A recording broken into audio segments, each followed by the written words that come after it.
ಸ್ನೇಹಿತರೆ ನಮಸ್ಕಾರ. ನಾನು ನಿಮ್ಮ ಹರಮದನ್. ಎಲ್ಲರೂ ಹೇಗಿದ್ದೀರಾ ಫ್ರೆಂಡ್ಸ್? ಎಲ್ಲರೂ ಚೆನ್ನಾಗಿದ್ದೀರಾ ಅಂದ್ಕೊಳ್ತೇನೆ. ಮತ್ತು ಇವತ್ತು ಒಂದು ತುಂಬಾ ಮುಖ್ಯವಾದಂತಹ ವಿಷಯ ಇತ್ತು, ಅದ್ರ ಬಗ್ಗೆನೇ ಮಾತಾಡೋಣ ಅಂತ ಹೇಳಿಬಿಟ್ಟು ಈ ವಿಡಿಯೋ ಮಾಡ್ತಾ ಇರೋದು. ಆ್ಯಕ್ಚುಲಿ ನವಂಬರ್ 5ನೇ ತಾರೀಕೇ ಈ ಸರ್ಕ್ಯುಲರ್ ಅನ್ನೋದು ಸಿಕ್ತು. ಆದರೆ ನಾನು ವಿಡಿಯೋಸ್ ಮಾಡೋಕ್ಕಾಗದೇ ಇರೋ ಉದ್ದೇಶದಿಂದ, ಟೈಮ್ ಸಿಕ್ಕದೇ ಇರೋ ಸಲುವಾಗಿ ನಾನು ಈ ವಿಡಿಯೋನ ಅಪ್ಲೋಡ್ ಮಾಡಲಿಕ್ಕೆ ಆಗಲಿಲ್ಲ. ಅದಕ್ಕೂ ಮುಂಚೆ ನನ್ನದೊಂದು ಚಿಕ್ಕ ರಿಕ್ವೆಸ್ಟ್ ಏನಂತಂದರೆ, ಫ್ರೆಂಡ್ಸ್, ನಿಮಗೆ ಸಪೋರ್ಟ್ ಮಾಡೋದಕ್ಕೆ ಆದರೆ ಮಾತ್ರನೇ ಸಪೋರ್ಟ್ ಮಾಡಿ. ಸಪೋರ್ಟ್ ಮಾಡಿಲ್ಲ ಅಂತಂದರೆ ಡಿಗ್ರೇಡ್ ಅಂತೂ ಯಾರಿಗೂ ಮಾಡೋಕ್ಕೆ ಹೋಗ್ಬೇಡಿ. ನೀವು ಸಪೋರ್ಟ್ ಮಾಡಿಲ್ಲ ಅಂತಂದರೆ ಯಾರೋ ಸಪೋರ್ಟ್ ಮಾಡೋರು ಇರ್ತಾರೆ. ಇಡೀ ಪ್ರಪಂಚ ಇದೆ, ವರ್ಲ್ಡ್. ಕನ್ನಡ ಅಲ್ಲ, ತೆಲುಗು ಅಲ್ಲ, ಹಿಂದಿ ಅಲ್ಲ, ಇಂಗ್ಲೀಷು, ಯಾವ ಭಾಷೆಯಲ್ಲಿ ಬೇಕಾದ್ರೂ ಮಾಡ್ತೀನಿ ನಾನು. ಅದ್ರ ಬಗ್ಗೆ ಏನು ಇದಿಲ್ಲ, ನನಗೆ ಲ್ಯಾಂಗ್ವೇಜಸ್ ಪ್ರಾಬ್ಲಮ್ ಇಲ್ಲ. ಈ ಹೆಂಗೆ ಅಂದರೆ, ಊರಿಗೆ ಒಬ್ಳೇನಂತೆ ಪದ್ಮಾವತಿ. ಅಯ್ಯಮ್ಮ ಇಲ್ಲ ಅಂತಂದರೆ ಇನ್ಯಾರೂ ಇಲ್ಲ ನನಗೆ. ಪ್ರಪಂಚ ವಿಶಾಲವಾಗಿದೆ. ಕರ್ನಾಟಕದ ಮೇಲೆ, ಕನ್ನಡಿಗರ ಮೇಲೆ ಇಟ್ಟಿರುವಂತಹ ಭಾಷಾಭಿಮಾನ ಪ್ರತಿಯೊಂದು ಕೂಡ ನಮ್ಮನ್ನು ಕಾಡುತ್ತೆ. ಯಾಕೆ ಹೇಳಿ? ನಾವು ಇಲ್ಲೇ ಹುಟ್ಟಿ, ಇಲ್ಲೇ ಬೆಳೆದು, ಇಲ್ಲೇ ಓದಿ, ಈ ಮಣ್ಣೊಂದು ಋಣ ಅನ್ನೋದೊಂದು ಇರುತ್ತೆ. ಅದು ನೀವು ಸಪೋರ್ಟ್ ಮಾಡೋ ಥರ ಇದ್ದರೆ ಮಾಡಿ, ಇಲ್ಲ ಅಂತಂದರೆ ಬಿಟ್ಬಿಡಿ. ಅವನು ಯಾವನೋ ಬೋಳಿ ನನ್ನ ಮಗ, ಅವನು ಯಾವನೋ ಗೌಡ ಅಂತೆ, ಅವನು ದೊಡ್ಡ ಗಾಂಡು ನನ್ನ ಮಗ, ಅವನು ಮನುಷ್ಯನ ಗೊತ್ತಿಲ್ಲ. ಅವನು ಆ ಮೆಸೇಜ್ ಕಳಿಸಿದ್ದಾನೆ, ನೀವು ನೋಡ್ಬೇಕು. ಆ ಮೆಸೇಜ್ ನೋಡಿದ್ರೆ, ನೀವು ಆ ಕಮೆಂಟ್ ನೋಡಿದ್ರೆ ನೀವೇ ಶಾಕ್ ಆಗಿಬಿಡ್ತೀರಾ. ಅವನು ಕಳಿಸಿರೋ ವರ್ಡು ಕೇಳಿಬಿಟ್ರೆ ನೀವು. ಆ ಗಾಂಡು ಮಿಂಡ್ರಿ ನನ್ನ ಮಗ. ನನ್ನ ನಂಬರ್ ಐತೆ, ನನಗೆ ಕಾಲ್ ಮಾಡಬೇಕು ಅವರು. ನನ್ನ ನಂಬರ್ಗೆ ಕಾಲ್ ಮಾಡಿದರೆ ನಾನು ಹೇಳ್ತೀನಿ. ಯಾಕಂದರೆ ಇದು ವಿಡಿಯೋದಲ್ಲಿ ಈ ಥರ ವರ್ಡ್ಸ್ ಎಲ್ಲ ನಾವು ಯೂಸ್ ಮಾಡಬಾರ್ದು. ಬಟ್ ಏನು ಮಾಡ್ತೀರಾ, ಅವನು ಕಳಿಸಿರೋ ವರ್ಡ್ ನೋಡ್ಬಿಟ್ರೆ ಬೇಕಾದರೆ ನಾನು ಒಂದು ಇದು ಯೂಟ್ಯೂಬಲ್ಲಿ ಇದೆಲ್ಲನೂ ಕಳಿಸ್ತೀನಿ, ಒಂದು ಡೀಟೇಲ್ಸ್ ಎಲ್ಲನೂ ನೀವೇನೇನು ಚೆಕ್ ಮಾಡ್ಕೊಳ್ಳಿ, ನಿಮಗೆ ಗೊತ್ತಾಗುತ್ತೆ. ಆ ಥರ ಹೊರಡನ್ನು ಕಳಿಸಿದ್ದಾನೆ ಅವನು. ಸ್ನೇಹಿತರೆ, ಒಂದು ನಾನಿಲ್ಲಿ ಹೇಳೋದಕ್ಕೆ ಇಷ್ಟಪಡೋದೇನಂತಂದರೆ, ನಾನು ಯಾವುದೇ ಒಂದು ಜರ್ನಲಿಸ್ಟ್ ನ್ಯೂಸ್ ಓದ್ಕೊಂಡು ಕೂತಿಲ್ಲ. ನನಗೆ ಗೊತ್ತಿರೋ ವಿಷಯನ ನಾನು ಹಂಚ್ಕೊಳ್ತಾ ಇದ್ದೀನಿ ಅಷ್ಟೇನೆ. ಇಲ್ಲಿ ವಿಷಯ ಹಂಚ್ಕೊಳ್ಳೋದು ಬಿಟ್ಟರೆ ನಾನು ಬೇರೆ ಇನ್ನೇನೂ ಇದು ಮಾಡ್ತಾ ಇಲ್ಲ. ನಾನೇನೋ ನ್ಯೂಸ್ ಹೆಡ್ಲೈನ್ ಇಟ್ಕೊಂಡು ಹೆಡ್ಲೈನ್ ಇದು, ಅದಕ್ಕೆ ಡಿಸ್ಕ್ರಿಪ್ಷನ್ ಇದು ಅಂತಂದೇಳಿ ನಾನೇನು ಓದ್ಕೊಂಡು ಕೂತ್ಕೊಳ್ಳ. ಸುಮ್ಮನೆ ಈ ನ್ಯೂಸ್ ಅವ್ರು ಓದ್ಕೊಂಡು ಹೋಗ್ತಾ ಇರ್ತಾರೆ ನೋಡಿ ಉದ್ದಕ್ಕೆ. ಆ ಥರ ಓದ್ಕೊಂಡು ಹೋಗ್ಬೇಕು ಅಂತಂದರೆ ನನಗೇನು ದೊಡ್ಡ ವಿಷಯ ಏನಲ್ಲ. ನನ್ನ ಹತ್ರ ಫಸ್ಟೇ ಸ್ಕ್ರಿಪ್ಟ್ ರೆಡಿ ಮಾಡಿ ಇಟ್ಕೊಂಡಿರ್ತೀನಿ ನಾನು. ಆ ಸ್ಕ್ರಿಪ್ಟನ್ನು ಓದ್ಕೊಂಡು ಹೋಗೋದೇನು ದೊಡ್ಡದಲ್ಲ, ಬಟ್ ನಿಮ್ಗೆ ಅರ್ಥ ಆಗಬೇಕಲ್ವಾ.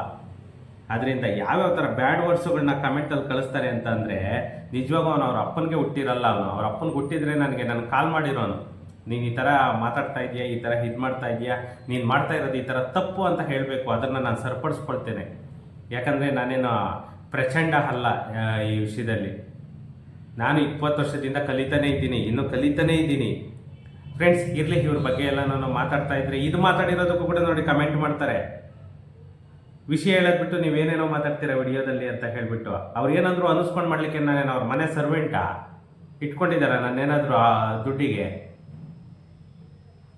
ಅಯ್ಯೋ, ಹುಚ್ಚು ಮುಂಡೆ ಗಂಡ್ರು, ಏನು ಮಾಡ್ತೀರಾ ಫ್ರೆಂಡ್ಸ್? ಒಂದು 5ನೇ ತಾರೀಕು ಒಂದು ಅಧಿಸೂಚನೆ ಆಗಿದೆ ಕರ್ನಾಟಕ ಸರ್ಕಾರದಿಂದ. ಅದು ಬಂದ್ಬಿಟ್ಟು ನಮ್ಮ ಗ್ರಾಮ ಪಂಚಾಯಿತಿ ಮತ್ತು ಗ್ರಾಮ ಸ್ವರಾಜ್ ಅಧಿನಿಯಮದ ಅಡಿಯಲ್ಲೇನೆ ಈ ಏನು ಗ್ರಾಮ ಪಂಚಾಯಿತಿಗಳ ಆಯವ್ಯಯ ಮತ್ತು ಲೆಕ್ಕಪತ್ರಗಳ ನಿಯಮಗಳು 2006 ಅನ್ನೋದನ್ನ ಒಂದು ತಿದ್ದುಪಡಿಯನ್ನು ಮಾಡಿದ್ದಾರೆ. ಯಾಕಂತಂದರೆ ಪ್ರತಿಯೊಂದು ಗ್ರಾಮ ಪಂಚಾಯಿತಿಯ ಅಧಿನಿಯಮ ಪ್ರಕರಣ 199B ಮತ್ತು 199Cಗಳ ಅನುಗುಣವಾಗಿ ಭೂಮಿ ಮತ್ತು ಕಟ್ಟಡಗಳಿಗೆ ತೆರಿಗೆ ಬೇಡಿಕೆಯನ್ನು ನಿರ್ಧರಿಸಿ ವಸೂಲಿ ಮಾಡುವ ಉದ್ದೇಶದಿಂದ ನಮ್ಮ ಗ್ರಾಮ ಪಂಚಾಯಿತಿ ವ್ಯಾಪ್ತಿಯಲ್ಲಿ ತೆರಿಗೆಗೆ ಒಳಪಡುವಂತಹ ಆಸ್ತಿ ವಿವರಗಳ ಸಂಪೂರ್ಣ ವಿವರ, ತೆರಿಗೆ ಉಪಕರ ಮತ್ತು ವಸೂಲಾತಿಯ ವಿವರಗಳ ಎಲ್ಲ ಮಾಹಿತಿಯನ್ನು ನಮೂನೆ 9ರಲ್ಲಿ ನಮೂದಿಸತಕ್ಕದ್ದು. ನಮೂನೆ 9ರಲ್ಲಿ ಇಷ್ಟು ಮ್ಯಾಟರನ್ನು ನಮೂದಿಸಬೇಕು. ಅದರಲ್ಲಿ ನಿಯಮ 2 ಉಪನಿಯಮ 2 ಬಿಟ್ಟು ಬಿಡಬೇಕು ಅಂತ ಹೇಳಿಬಿಟ್ಟು ಕರ್ನಾಟಕ ಸರ್ಕಾರ ಒಂದು ಅಧಿಸೂಚನೆಯನ್ನು ಹೊರಡಿಸಿದೆ. ಇದರಲ್ಲಿ ನಮೂನೆ 9, ನಮೂನೆ 11B, 11A ಅದು ಯಾಕೆ ಇದನ್ನ ಹಿಟ್ ಮಾಡವ್ರೆ ಅಂತಂದ್ರೆ ನೋಡಿ, ಇಲ್ಲಿ ಜಸ್ಟ್ ಒಂದು ಸಿಂಪಲ್ ಆಗಿ ಹೇಳ್ತೀನಿ. ನಮೂನೆ 9 ಯಾವುದಕ್ಕೆ ವಿತರಿಸ್ತಾರೆ, ಅದರಲ್ಲಿ ಕ್ಲಿಯರ್ ಕಟ್ ಆಗಿ ಅವನು PID ನಂಬರ್ ಅನ್ನ ಹಾಕಬೇಕು, ಮತ್ತೆ ಗ್ರಾಮ ಪಂಚಾಯಿತಿಗಳ ಸ್ವತ್ತಿನ ಸಂಖ್ಯೆಯನ್ನು ಹಾಕಬೇಕು, ಮತ್ತೆ ಸ್ವತ್ತಿನ ವರ್ಗೀಕರಣವನ್ನು ಹಾಕಬೇಕು, ಸ್ವತ್ತಿನ ಪ್ರಕಾರವನ್ನ ಹಾಕಬೇಕು, ಮತ್ತೆ ನಿವೇಶನದ ವಿಸ್ತೀರ್ಣವನ್ನ ಚದುರ ಮೀಟರ್ಗಳಲ್ಲಿ ಹಾಕಬೇಕು, ಮತ್ತೆ ನಿವೇಶನದ ಅಳತೆಯನ್ನ ಮೀಟರ್ಗಳಲ್ಲಿ ಅಂತಂದ್ರೆ ನಿಮಗೆ ಪೂರ್ವ ಪಶ್ಚಿಮ ಉತ್ತರ ದಕ್ಷಿಣಕ್ಕೆ ಎಷ್ಟು ಇದೆ ಅಂತ ಹಾಕಬೇಕು, ಮತ್ತೆ ಯಾವುದೇ ಒಂದು ಮೂಲೆ ನಿವೇಶನ ಏನು ಹಾರ್ಡ್ ಡೈಮೆನ್ಷನ್ ಅಂತ ಹೇಳ್ತೀವಿ ಅದನ್ನ ಕೂಡ ಮೆನ್ಷನ್ ಮಾಡಬೇಕು. ಯಾಕಂತಂದ್ರೆ ಅಲ್ಲಿ 1, 2, 3, 4, 5, 6, 7, 8, 9, 10, 11 ಕಾಲಮ್ ಅನ್ನ ಹಿಟ್ ಮಾಡಿದ್ದಾನೆ. 11 ಕಾಲಮ್ ಅಲ್ಲಿ ಸ್ವತ್ತಿನ ಸ್ವಾಧೀನ ತೆರಿಗೆಯನ್ನು ಕೂಡ ಅವನು 11ನೇ ಕಾಲಮಲ್ಲಿ ಮೆನ್ಷನ್ ಮಾಡಬೇಕು.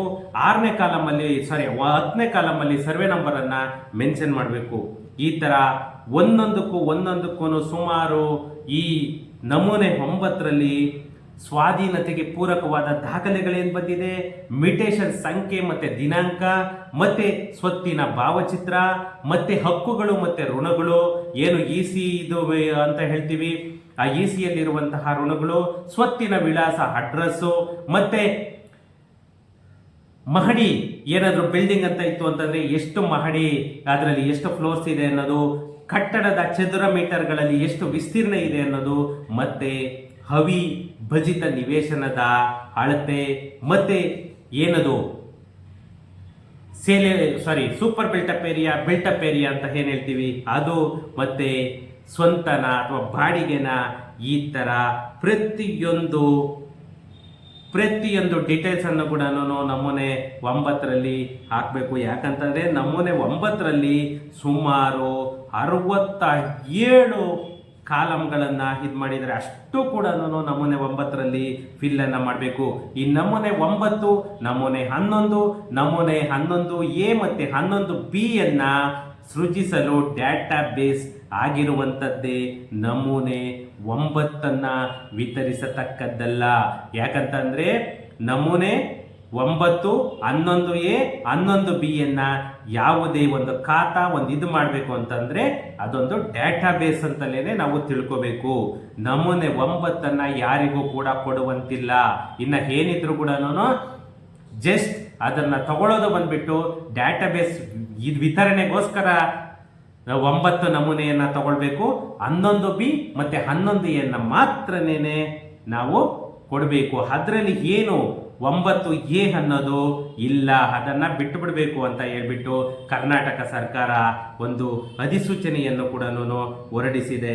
ಮತ್ತೆ 11A ಸ್ಥಾಪಿಸುವುದು ಕೂಡ ಒಂದು ಸದರಿ ನಿಯಮಗಳಲ್ಲಿ ಏನು 11A ಬದಲು ಈ ಕೆಳಗಿನದನ್ನ ಸ್ಥಾಪಿಸಬೇಕೆಂದು ನಮ್ಮ ಕರ್ನಾಟಕ ಸರ್ಕಾರ ಒಂದು ಸೂಚನೆಯನ್ನ ಕೊಟ್ಟಿದೆ. ಅದು ಏನು ಅಂತಂದ್ರೆ 11A ನಿಯಮ 30 ಮತ್ತೆ 1 ಅದರಲ್ಲಿ ಕ್ಲಿಯರ್ ಕಟ್ ಆಗಿ ಪ್ರತಿಯೊಂದು ಡೀಟೇಲ್ಸ್ 9ರಲ್ಲಿ ಏನು ಬರ್ತಿತ್ತು ಅದರಲ್ಲಿ ಅದೇ ಪ್ರಕಾರನೇನೆ 11A ನಲ್ಲೂ ಕೂಡ ಅದೇ ಬರಬೇಕು, ಮತ್ತೆ 11B ನಲ್ಲೂ ಕೂಡ ಅದನ್ನೇ ಮೆನ್ಷನ್ ಮಾಡಬೇಕು. ಯಾಕಂತಂದ್ರೆ ಇನ್ನು 9 and 11 ಅನ್ನೋದು ಏನಿತ್ತು ಆ 9 and 11 9 ಅನ್ನ ತೆಗಿತಾ ಇದ್ದಾರೆ. ಇವಾಗ ಇನ್ನು ಮೇಲೆ 9 ಅನ್ನೋದಿಲ್ಲ, 11B ಮತ್ತೆ 11A ಮಾತ್ರನೇನೆ ನಿಮಗೆ ಚಾಲ್ತಿಯಲ್ಲಿರುವಂಥದ್ದು. ಯಾಕಂದ್ರೆ 11Aಗೂ 11Bಗೂ ಮತ್ತೆ 9ಗೂ ಲಾಟ್ ಆಫ್ ಡಿಫರೆನ್ಸ್ ಬರುತ್ತೆ. ಯಾಕಂತ ಅಂದ್ರೆ ಇದರಲ್ಲಿ ನಾನು ನಿಮಗೆ ಆರ್ಡರ್ ಕಾಪಿಯನ್ನು ಕೂಡ ನಾನು ವಾಟ್ಸಪ್ ಗ್ರೂಪಲ್ಲೂ ಹಾಕಿರ್ತೀನಿ, ಮತ್ತೆ ಡಿಸ್ಕ್ರಿಪ್ಷನ್ ನಲ್ಲಿ ಆಯ್ತು ಅಂತಂದ್ರೆ ನಾನು ಅಪ್ಲೋಡ್ ಮಾಡ್ತೀನಿ. ಅದು ಯಾಕಂತಂದ್ರೆ ಒಂದೊಂದ್ಸಾರಿ ಲಿಂಕ್ ತಗೊಳ್ಳಲ್ಲ, ಸುಮಾರು ಜನ ಮೆಸೇಜ್ ಮಾಡಿದ್ರಿ, ಯಾರು ಕೂಡ ಬೇಜಾರು ಮಾಡ್ಕೋಬೇಡಿ, ಅದು ಒಂದೊಂದು ಸಾರಿ ಲಿಂಕ್ ನಿಮಗೆ ಅಪ್ಡೇಷನ್ ತಗೊಳ್ಳಲ್ಲ. ಈ ನಮ್ಮ ಆಸ್ತಿಗೆ ನೀಡಲಾಗಿರುವಂತಹ ನಮೂನೆಯು ಮತ್ತೆ ವಿಧಿಸಲಾದಂತಹ ಮತ್ತೆ ಸಂಗ್ರಹಿಸಲಾದಂತಹ ಸ್ವತ್ತು ತೆರಿಗೆ, ಅಂತಃಕಟ್ಟಡ ಅಥವಾ ಖಾಲಿ ಭೂಮಿಗೆ ಮಾಡಿದ ಉಲ್ಲಂಘನೆಯನ್ನ ಸಕ್ರಮಗೊಳಿಸುವ ಯಾವುದೇ ಹಕ್ಕು ಅಥವಾ ಹಕ್ಕುಸ್ವಾಮ್ಯ, ಮಾಲೀಕತ್ವ ಅಥವಾ ಕಾನೂನುಬದ್ಧ ಸ್ಥಾನಮಾನವನ್ನು ಪದತ್ತಗೊಳಿಸುವಂತಿಲ್ಲ. ಮತ್ತೆ ಕಟ್ಟಡ ಅಥವಾ ಖಾಲಿ ಭೂಮಿಯನ್ನು ಹೊಂದಿರುವಂತಹ ವ್ಯಕ್ತಿಗಳನ್ನ ಕಾನೂನು ಉಲ್ಲಂಘನೆಗಾಗಿ ಕರ್ನಾಟಕ ಗ್ರಾಮ ಸ್ವರಾಜ್ ಮತ್ತೆ ಪಂಚಾಯತ್ ರಾಜ್ ಅಧಿನಿಯಮ 1993 ಅಥವಾ ತತ್ಕಾಲದಲ್ಲಿ ಜಾರಿಯಲ್ಲಿರುವಂತಹ ಯಾವುದೇ ಕಾನೂನಿನ ಉಲ್ಲಂಘನೆಗಳಿಗೆ ಅನುಸಾರವಾಗಿ ಕಾನೂನುಬದ್ಧ ಕ್ರಮಕ್ಕೆ ಯಾವಾಗಲೂ ಹೊಣೆಗಾರರಾಗಿರುತ್ತಾರೆ. ನಮೂನೆ 9, ನಮೂನೆ 11A, ನಮೂನೆ 11B ನಲ್ಲಿ ರಾಜ್ಯದ ಎಲ್ಲ ಗ್ರಾಮ ಪಂಚಾಯಿತಿಗಳಲ್ಲಿ ತೆರಿಗೆಗೆ ಒಳಪಡುವ ಆಸ್ತಿ ವಿವರಗಳನ್ನು ತಂತ್ರಾಂಶದಲ್ಲಿ ನಿರ್ವಹಿಸಿ 11A ಮತ್ತು 11B ಮಾತ್ರ ಆಸ್ತಿಗಳ ವರ್ಗೀಕರಣಕ್ಕೆ ಅನುಗುಣವಾಗಿ ತಂತ್ರಾಂಶದ ಮೂಲಕ ವಿತರಿಸುವಂಥದ್ದು. ಏನು ಫಸ್ಟಿಗೆ 911 ಬರ್ತಾ ಇತ್ತು, ಆ 911 ಇನ್ಮೇಲೆ ಇಲ್ಲ. ಯಾರಾದರೂ ಕೊಟ್ಟರು ಕೂಡ ಅದನ್ನು ಅಕ್ಸೆಪ್ಟ್ ಮಾಡಬೇಡಿ. ಯಾಕಂತಂದ್ರೆ ಅದು ಸರ್ಕ್ಯುಲರೇ ಬಂದಾಗಿದೆ. ಇನ್ನೇನಿದ್ರು ಕೂಡ 11B ಮತ್ತು 11A ಎರಡು ಮಾತ್ರನೇ. ಯಾಕಂತಂದ್ರೆ ಯಾವುದೇ ಅಪ್ರೂವ್ಡ್ ಸೈಟ್ಸ್ ತಗೊಳ್ಳಿ, ನೀವು ಅಪ್ರೂವ್ಡ್ ಸೈಟ್ಸ್ಗೆಲ್ಲ 11A ಸಿಗುತ್ತೆ. ವಿತೌಟ್ ಅಪ್ರೂವಲ್ ರೆವೆನ್ಯೂ ಸೈಟ್ಸ್ ಅಂತ ಏನು ಹೇಳ್ತೀವಿ ಅದಕ್ಕೆ ಬಂದ್ಬಿಟ್ಟು ನಿಮಗೆ 11B ಸಿಗುತ್ತೆ. ಅಪ್ರೂವ್ಡ್ಗೆ 11A, ರೆವೆನ್ಯೂಗೆ 11B. ಇಷ್ಟೇನೇನೆ ಡಿಫ್ರೆನ್ಸು. ಈ ಡಿಫ್ರೆನ್ಸ್ ಅನ್ನ ತಿಳ್ಕೊಂಡು ನೀವು ಯಾರಾದರೂ ಕೂಡ ನೀವು ಅಪ್ಲೈ ಮಾಡ್ಕೊಳ್ಳೋ ಥರ ಇದ್ರೆ ಖಾತಾವನ್ನ ಅಪ್ಲೈ ಮಾಡ್ಕೊಳ್ಬೋದು. ಇವಾಗ ಅದು ಸರ್ಕ್ಯುಲರ್ ಕೂಡ ಆಲ್ರೆಡಿ 5ನೇ ತಾರೀಕು ಬಂದಾಗಿದೆ. ಒಂದು ಜಸ್ಟ್ ಯಾರ್ದಾದ್ರೂ ಆಕ್ಷೇಪಣೆ ಬರುತ್ತಾ ಅಂತ ಹೇಳ್ಬಿಟ್ಟು ಕಾದು ನೋಡ್ತಾ ಇದೆ. ಇವತ್ತಾದ್ರೂ ಅನೌನ್ಸ್ ಮಾಡ್ಬೋದು, ನಾಳೆ ಆದ್ರೂ ಅನೌನ್ಸ್ ಮಾಡ್ಬೋದು.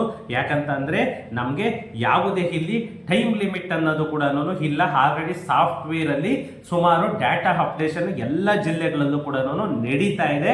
ನಿಮಗೆ ಯಾರಾದ್ರೂ ಗೊತ್ತಿರೋರಿದ್ರೆ ಅಲ್ಲಿ ನೀವು ಡಾಟಾ ಅಪ್ಡೇಷನ್ ಮಾಡಿಸ್ಕೊಳ್ಳಿ. ಇಮ್ಮಿಡಿಯೇಟ್ ಅವರು ಈ ಸ್ವತ್ತಿನಲ್ಲಿ ಅಪ್ರೂವಲ್ ಕೊಟ್ಟ ತಕ್ಷಣನೇ ನೀವು ಖಾತಾ ಅಪ್ರೂವಲ್ ಅನ್ನ ತಗೊಳ್ಬೋದು.